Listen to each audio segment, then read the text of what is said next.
This is the audio-only version of the podcast. To watch the video and get more details and show notes, go to paancestors.com.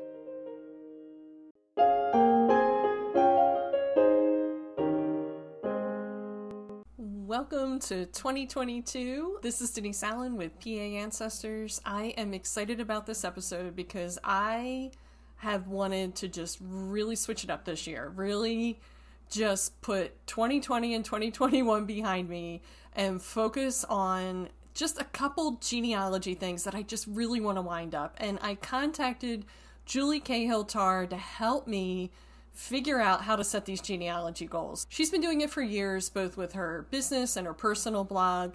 You will find her at genealogyinaction.com. And she is going to help me get in action around my genealogy goals. She's egging me on a little bit in this podcast, but if you want to see what I picked for my goals for 2022 in terms of genealogy, head over to my website, paancestors.com, or you can subscribe to my newsletter and you'll get a link to the blog post there, as well as links to all the podcast episodes and other things that I'm up to, because I am up to some other things. It's another goal. I'm probably setting a few more goals than I need to. But anyway, here's Julie. She's fabulous, and I hope you learn how to set some good goals for your genealogy. And if you want to drop a comment about what you're setting for your genealogy goals, maybe there's some other folks in the comments too that can help you out and cheer you on. And if you need cheered on, you can always reach out to me too. I am excited to have Julie Cahill Tarr on the podcast for this episode because she is a prolific, I can say the word, prolific blogger and writer and genealogy enthusiast. And she just put out a post about setting genealogy goals. And she actually talked about her previous goals and did some accountability. And I was like, this is a woman I need to talk to because this is my sticking point with genealogy. So, Julie, welcome to the podcast. Can you introduce yourself to the audience and fill them in on all your genealogy that you're doing? Because you're doing a ton of things. Sure. And thank you for having me. I appreciate the invitation. So I have been doing genealogy since about 2007. And for a while, it was pretty much a daily, all-day thing. Like, that's just all I would do. And shortly after that, I kind of learned, I need to do, like, stuff. Like, I need to record my searches. I need to do citations. I learned very early on. So I didn't get stuck in the trap where now it's 15 years later and I'm like, I got to go back and do all this stuff. So I had kind of learned that early on, but not entirely. I still struggled. But I'm in better shape than some people who've been doing genealogy for like 50 years. So, but I kind of started giving back to the community pretty quickly because I got so much from the community to learn and grow very quickly. So I wanted to pay it forward. So I've been blogging since 2007 or 8. I just celebrated my 13th anniversary in July. So the math, it's either 2007 or 2008. I don't remember. But so I've been doing the blog since then and initially started as, I'm just going to share my family stories, photos, that kind of thing. And then I decided that some of the stuff that I was sharing was working through problems and, using different sources and talking about it. And I learned that it was helping other people. And so it kind of morphed more into like educational in a way. And then in 2011, I decided to go professional, and I've been doing research for clients since then. And then in 2019, I pivoted. I decided I didn't want to do research anymore. I wanted to do consultation or coaching, because a lot of what I was doing for clients as it was giving them a plan of action because they wanted to do the work, but they were just stuck.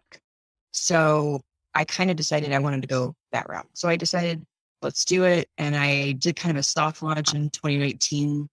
And then I did a formal launch of that on my birthday in March of 2020. Just the same day my state lockdown, by the way. So I was very... Hopefully that wasn't a symbolic, or like it didn't like hurt your business? I mean, I guess it would kind of help your business, or that effort. People. I actually was a little nervous to post it because I didn't want people to think that I was posting it to like garner business. Yeah, no.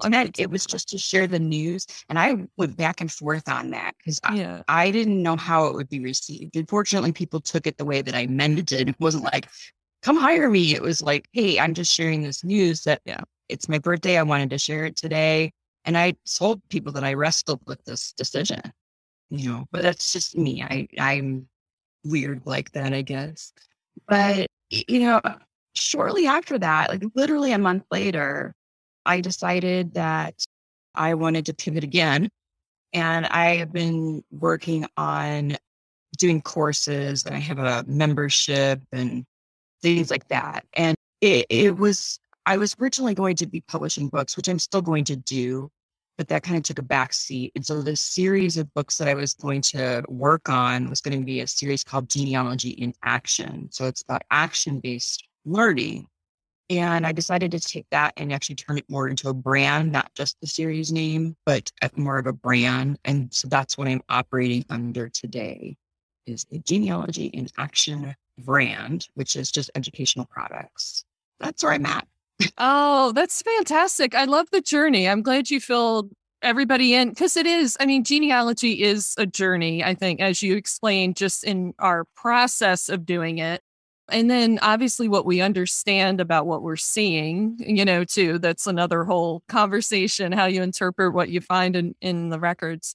But the process of giving back and being part of the genealogy community, I think is so valuable because this is a very diverse, busy place. I mean, I wouldn't call it but it's sort of like walking into like an old like medieval market or something. Like there's just like all these people and they're all talking loudly and they're all, proud of what they're, who they are and what they're selling. Not selling, but like, projecting. And it's interesting. I find genealogy, just the people and then the process so fascinating, which is why I'm so distracted in doing my genealogy. So help me get some focus. So how do you go about setting your genealogy goals for the year? You mentioned pivoting, and I get like if you pivot, you're going to set some new goals. But what's your process? How do you do it? So I have been doing the goal setting probably since the beginning of my blog journey because I think somebody had done it, and I'm like, it kind of turned into one of those like everybody was doing it. So I'm like, well, okay,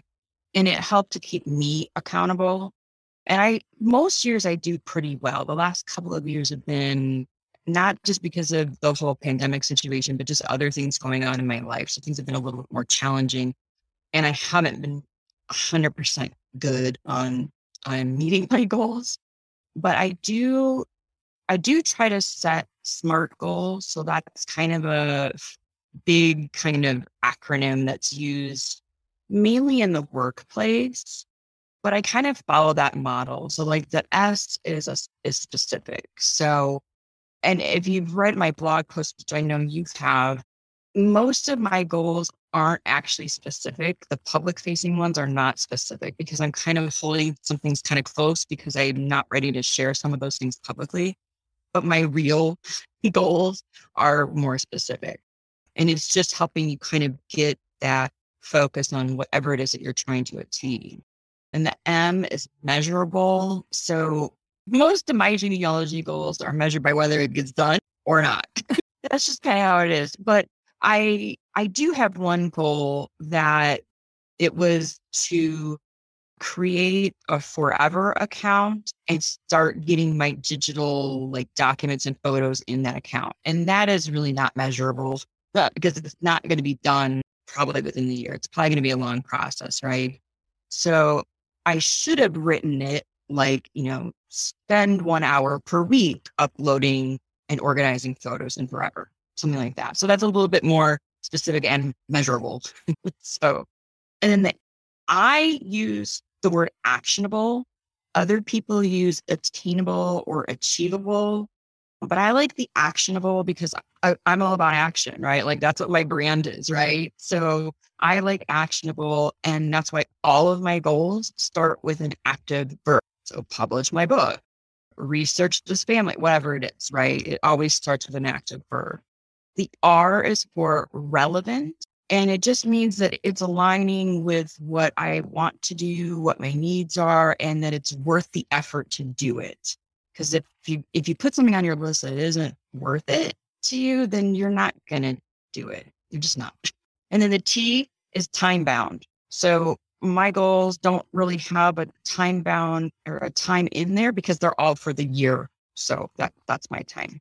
But I find that one of the reasons I like I said, I initially started doing it because everybody else, all the other bloggers were doing it, right? So of course I had to jump on the bandwagon, but I have found and I continue to do it because I use my yearly goals to also determine if something else is needed. So for example, like pretty soon, we're doing this in December, pretty soon, the schedules for the webinars are going to start coming out because they do the year in schedule.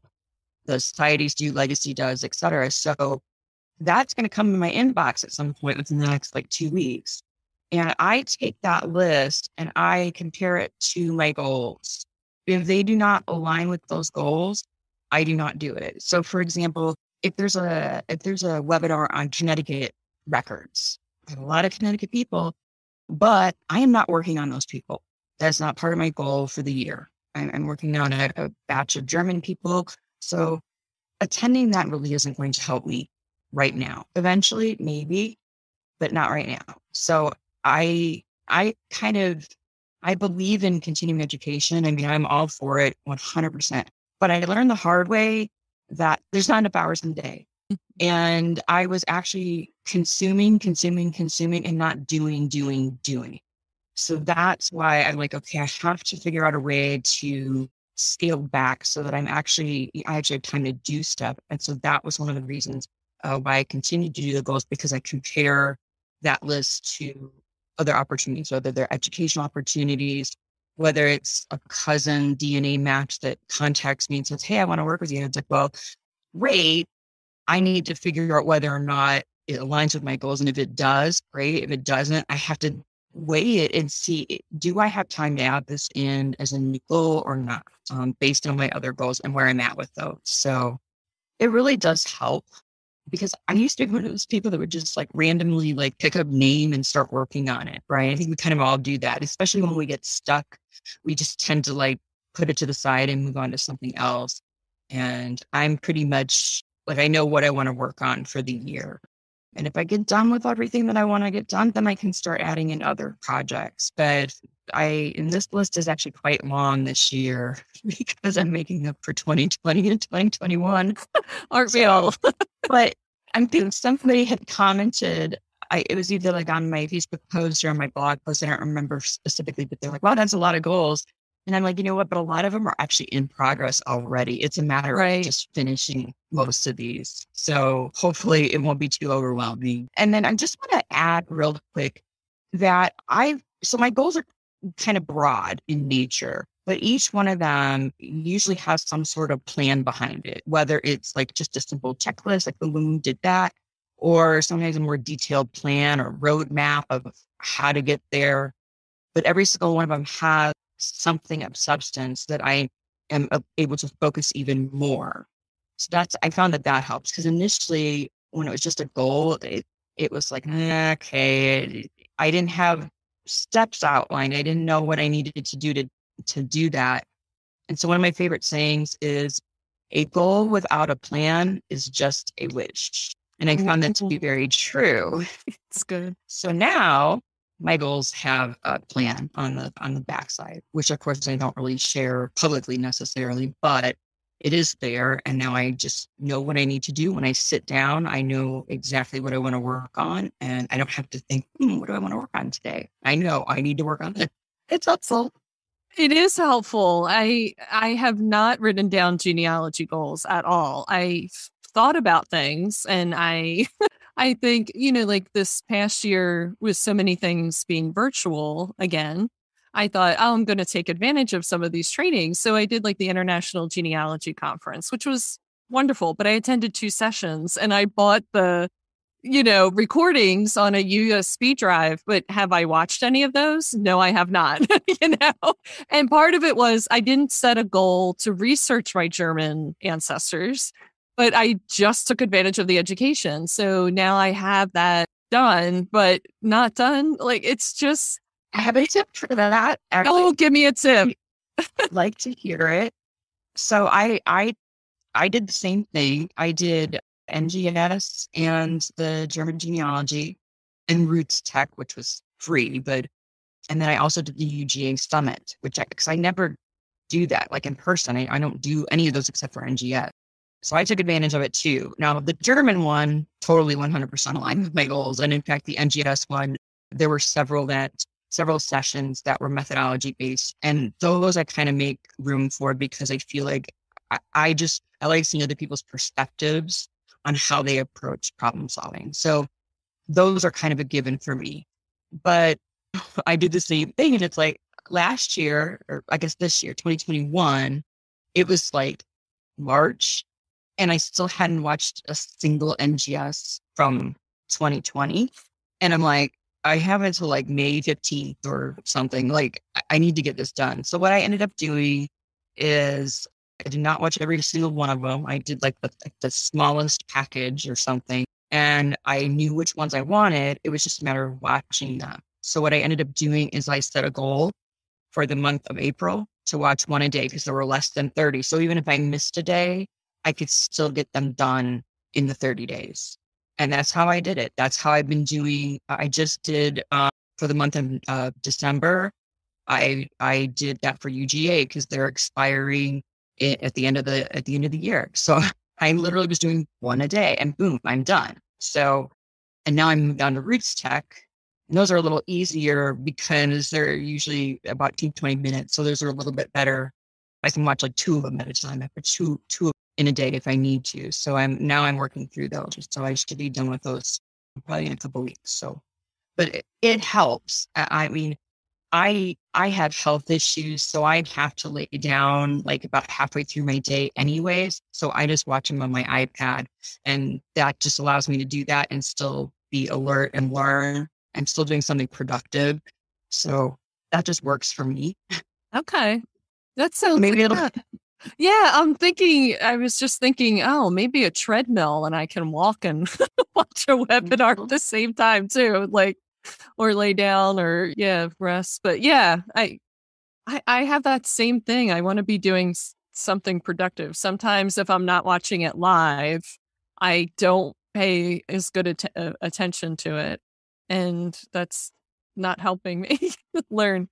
I think a lot of people struggle with that because I know when I don't attend a live webinar, for example, I have a to watch list so that I keep track of things I want to go back to. And my list keeps growing and growing and nothing comes off of it because I don't purposely work it in. I need to do that. That's something I wanted to kind of work in because I have like a whole backlog of legacy webinars, for example, and some of the society webinars. And I just need to kind of do the one a day or one a week or something to just start getting through them.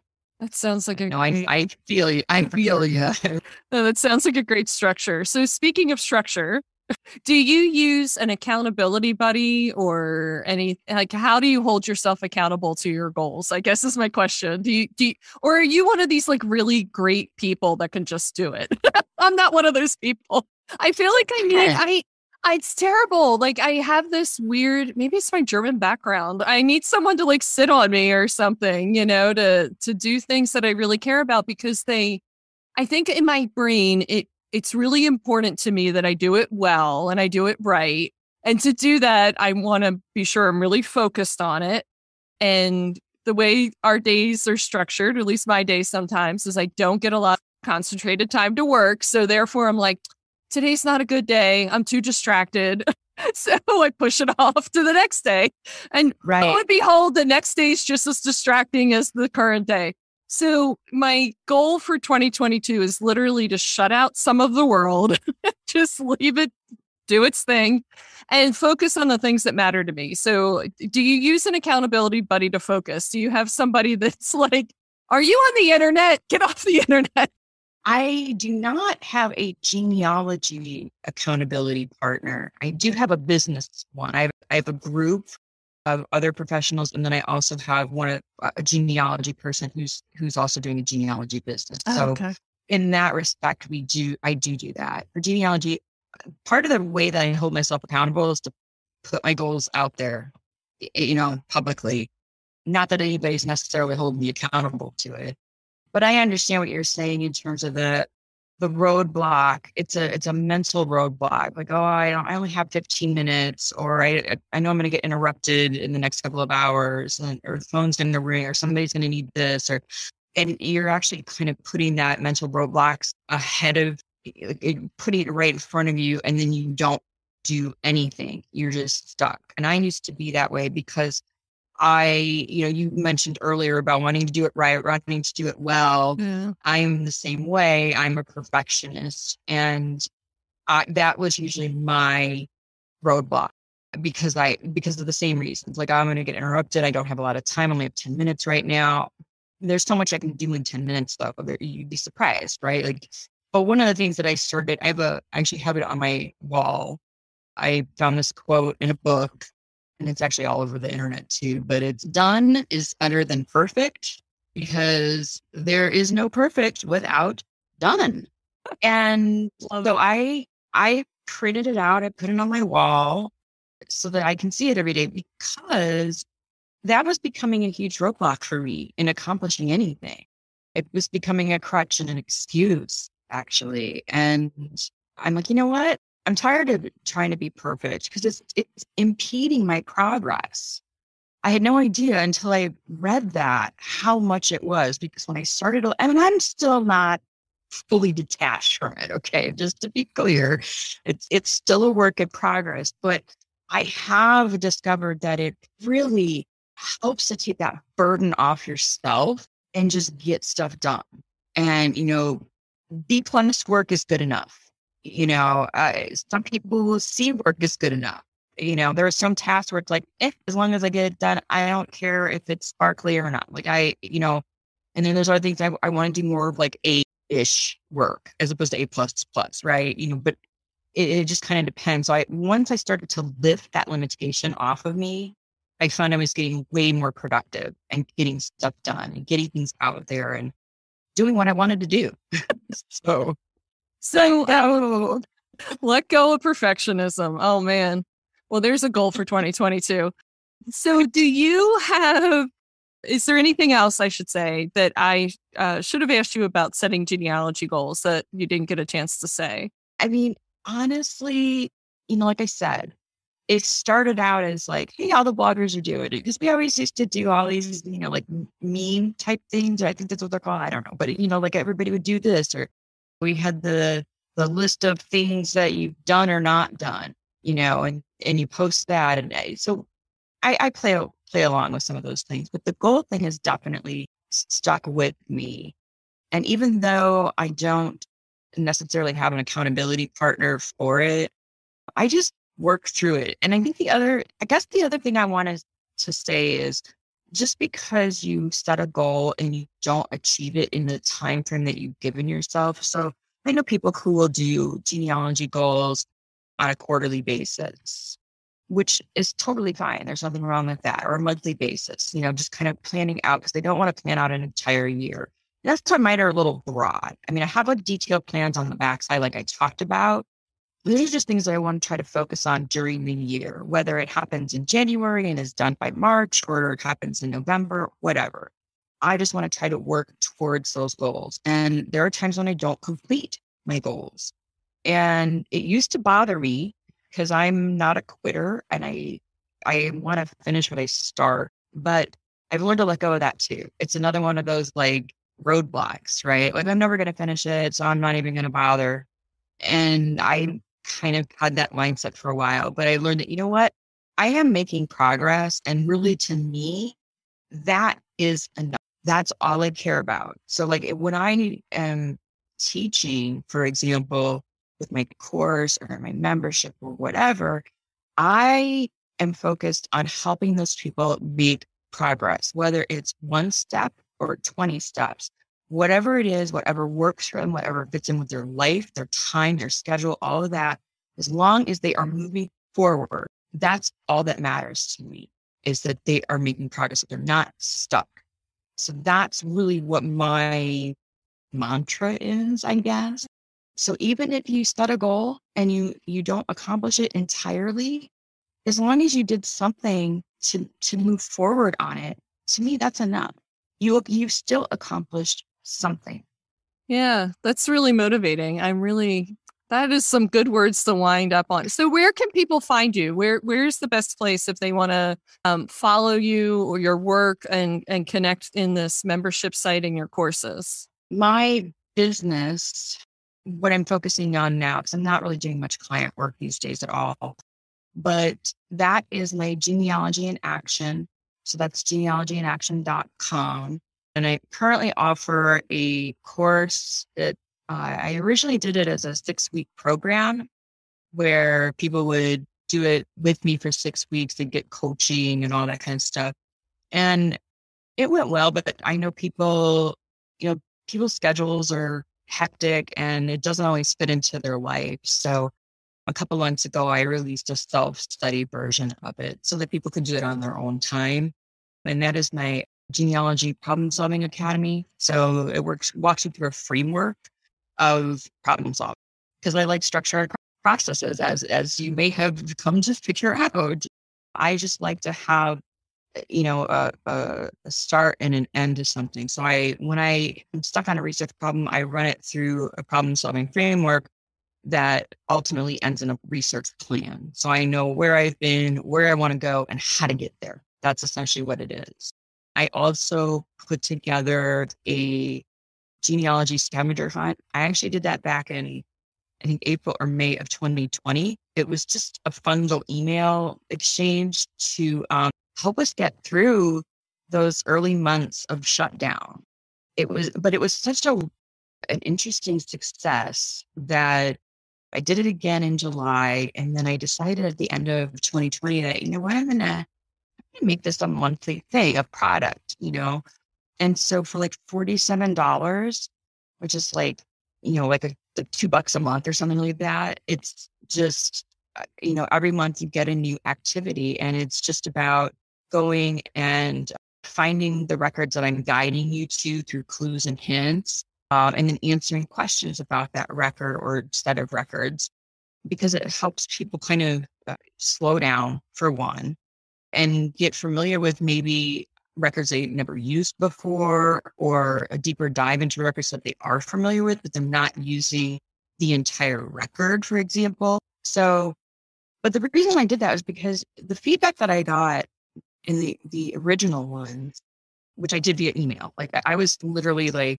dealing with like 200 people for like an entire week every single day because I was answering, they were sending me the answers and I respond whether they were right or wrong and give them clues if they were stuck and things like that. And it was like literally a full-time job for like an entire week.